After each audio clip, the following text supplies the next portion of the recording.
ലോകമെമ്പാടും മുൾമുനയിൽ നിർത്തിയിരിക്കുന്ന ഉറ്റുനോക്കിക്കൊണ്ടിരിക്കുന്ന Epstein files. Donald ട്രംപിനും bill ഗേറ്റ്സിനും ഇടയിൽ ഇന്ത്യൻ പ്രധാനമന്ത്രിയുടെ പേര് എങ്ങനെ വന്നു? മലയാളി അടക്കം ഇന്ത്യ മുഴുവൻ ചർച്ച ചെയ്യുന്ന ഇന്ത്യൻ പ്രധാനമന്ത്രിയും എപ്സ്റ്റീൻ ഫയൽസിലെ ദുരൂഹതകളും ഇത് പരിശോധിക്കും. നരേന്ദ്രമോദിയുടെ പേര് എപ്സ്റ്റീൻ ഫയലിൽ ഉൾപ്പെട്ടു എന്ന വാർത്തകൾ ഇപ്പോൾ പ്രചരിക്കുന്നുണ്ട്. എന്നാൽ പ്രധാനമന്ത്രി നരേന്ദ്രമോദി 2017 നടത്തിയ ഔദ്യോഗിക ഇസ്രായേൽ സന്ദർശനത്തെക്കുറിച്ചുള്ള പരാമർശങ്ങൾ ചില ഇമെയിലുകളിൽ ചില റിപ്പോർട്ടുകൾ വന്നിട്ടുണ്ട്.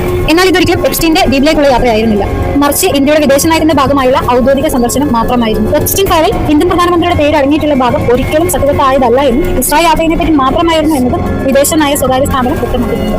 വാർത്തകൾ പ്രചരിക്കുന്ന പോലെയല്ല, പകരം അത് ഔദ്യോഗിക യാത്രയാണെന്നും ഇന്ത്യൻ വിദേശകാര്യ മന്ത്രാലയം രൂക്ഷമായി അതിന് തള്ളിക്കളയുകയും ചെയ്തിട്ടുണ്ട്. അതുപോലെ തന്നെ ഒരിക്കലും എപ്സ്റ്റീൻ ഫയലിൽ അടങ്ങിയിരിക്കുന്ന ക്രൂരകൃത്യങ്ങളിൽ ഒരാൾ മോദിയാണെന്നതല്ല, മറിച്ച് ഇസ്രായേലിന്റെ ഔദ്യോഗികമായ വിദേശ നയ യാത്രയാണെന്നും ഔദ്യോഗിക യാത്ര ആയതുകൊണ്ട് തന്നെ ഇതൊരിക്കലും മോദിയുമായി ഡയറക്റ്റ് ബന്ധമില്ല എന്നും വിദേശകാര്യ വക്താവ് ഉൾപ്പെടുത്തിയിട്ടുണ്ട്.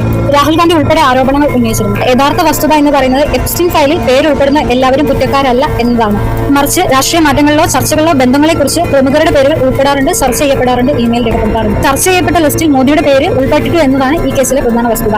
ചുരുക്കത്തിൽ പ്രധാനമന്ത്രി നടത്തിയ ഔദ്യോഗിക ഇസ്രായേൽ യാത്രയെക്കുറിച്ചാണ് പരാമർശം എന്നതാണ് പ്രധാന റിപ്പോർട്ട്. അല്ലാതെ അതൊരിക്കലും എപ്സ്റ്റീനുമായി നടത്തിയ കൂടിക്കാഴ്ചയോ അതേപോലെ കുറ്റകൃത്യത്തിൽ ഏർപ്പെട്ടു എന്നതിനുള്ള വസ്തുതയോ അല്ല. ഇനി അങ്ങനെ ഒരു ബന്ധം ഉണ്ടെങ്കിൽ തന്നെ രേഖകളിലോ തെളിവുകളിലോ അങ്ങനെ ഒരു ബന്ധത്തെ പറ്റിയോ അങ്ങനെ ഒരു കൂടിക്കാഴ്ചയെ പറ്റിയോ അവിടെ പോയതിനെ പറ്റിയോ ഒരു വിധത്തിലുള്ള തെളിവുകളോ കാര്യങ്ങളോ ഇല്ല എന്നുള്ളതാണ് വ്യക്തമായ സത്യം. തെളിവുകളോ രേഖകളോ ഇല്ലാതെ തന്നെ പരാമർശിക്കപ്പെട്ടു എന്നുള്ള പേരിൽ മാത്രം ഈ ലിസ്റ്റിൽ ഉൾപ്പെട്ടിട്ടുള്ളവർ നിരവധിയാണ്. അതുകൊണ്ട് തന്നെ കറക്കി മസാല ഇടുന്ന പോലെ വാർത്താ മാധ്യമങ്ങൾ പറഞ്ഞുണ്ടാക്കുന്നതെല്ലാം ശരിയാകണം എന്നത് വാസ്തവമായിട്ടുള്ള കാര്യമില്ല. വാർത്താ മാധ്യമങ്ങൾ കൂടാതെ നിരവധി AI വീഡിയോകളും ഇതിനോടൊപ്പം പ്രചരിക്കുന്നുണ്ട്. എല്ലാം സത്യവത്തായ കാര്യങ്ങൾ അല്ല എന്നുള്ളതാണ് ഏറ്റവും ഗ്രഹിക്കപ്പെടുന്ന കാര്യങ്ങൾ. സോ വീണ്ടും കാണുന്നവരേക്കും നമുക്ക് മറ്റൊരു അധ്യായമായി തുടങ്ങാം. Signing off.